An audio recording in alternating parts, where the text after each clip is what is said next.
The theme of the retreat this weekend was relentless, pursuing Christ at all costs. And when I think about my life, I think of a story where God has constantly been pursuing me, even when I'm not pursuing Him. And because I couldn't help myself, I decided to take a look and see if there were any other people God pursued. God pursued Adam and Eve into the middle of a garden. God pursued Noah into the middle of a storm.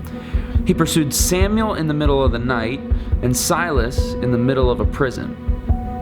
God pursued Jeremiah through beatings and Jacob into a wrestling match.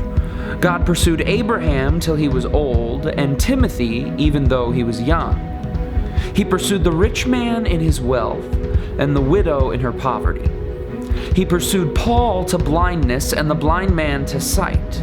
He pursued Thomas in his doubts and Nicodemus in the dark. God pursued David to Goliath, Matthew despite his gold, and Lazarus to the grave and back.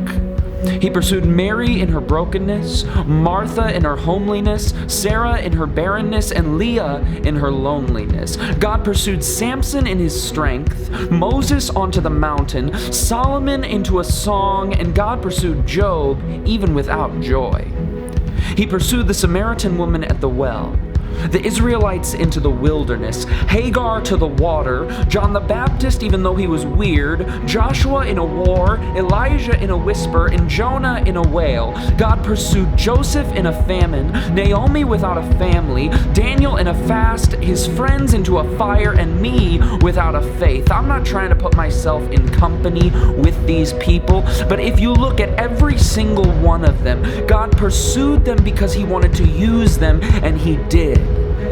God is pursuing you, not only because He loves you, but because He wants to use you.